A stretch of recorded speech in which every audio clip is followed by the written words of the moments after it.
Donc on a engraissé nos taurillons avec du maïs en silage, de l'ensilage d'herbe, des correcteurs et du blé orge. On avait beaucoup de refus à l'auge, donc on s'est penché sur le maïs épi.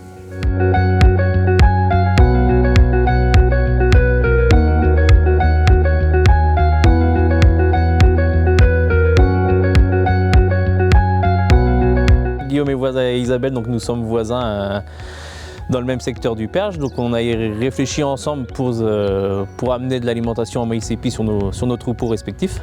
C'est comme ça que nous est venue l'idée de développer l'activité d'entreprise avec l'achat d'un bec pour enseigner du maïs épi sur nos exploitations.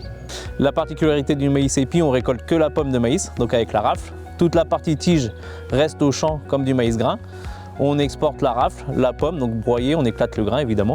Donc l'objectif c'est d'obtenir un produit final à 55-60% de matière sèche pour avoir une conservation optimale et puis un facteur d'ingestion au top. La contrainte qu'on peut avoir sur du maïs épi, surtout principalement en élevage allaitant, c'est la conservation. Donc on a souvent des faibles demandes journalières de volume. Et le maïs épi est un produit qui se conserve plutôt moins bien que du maïs en silage, donc qui chauffe assez vite.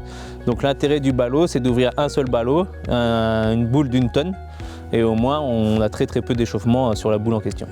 Donc nous, l'idée, c'était d'organiser un chantier complet de A à Z pour le client. Donc pour mettre en place le chantier, on a fait appel à un partenaire de Mayenne, donc qui lui est équipé de 2 machines pour réaliser des boules enrubannées issues de produits en vrac, et on a un produit final directement aux boules enrubannées. Le fait d'avoir les ballots, c'est pratique déjà.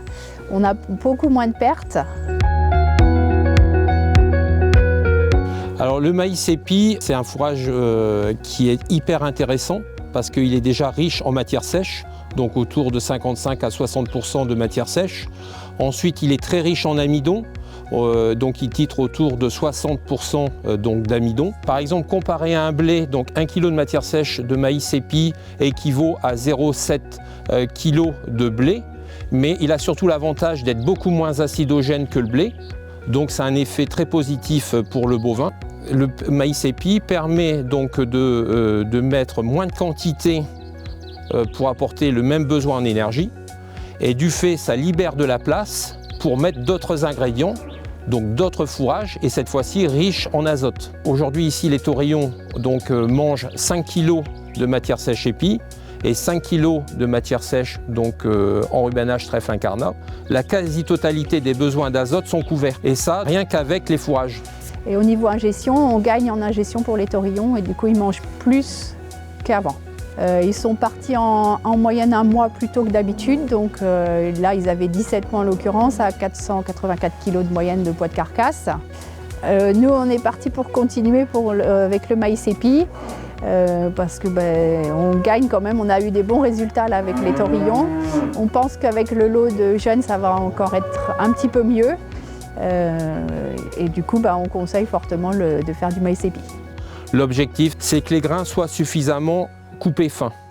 Donc au moment du chantier d'ensilage, une méthode très simple, c'est prendre un seau d'eau, faire tremper l'ensilage dans le seau d'eau, et donc la partie rafle et partie spate flotte, la partie grain plus lourde est au fond du seau.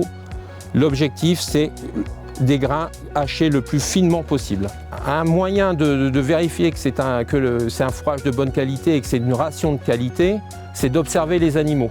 Dans le cas ici présent, lorsqu'on observe les bouses, on voit que finalement on n'a pas de présence de grains dans les bouses, on n'a pas de fibres non digérées dans les bouses. Donc ça veut dire que globalement le transit se fait correctement. Les animaux sont calmes, donc ça veut dire qu'on n'a pas normalement de problème d'acidose métabolique. Les animaux sont nourris exclusivement qu'avec des fourrages, donc moins onéreux que les achats, que la complémentation avec des aliments du commerce. Et pour autant, les performances sont au rendez-vous.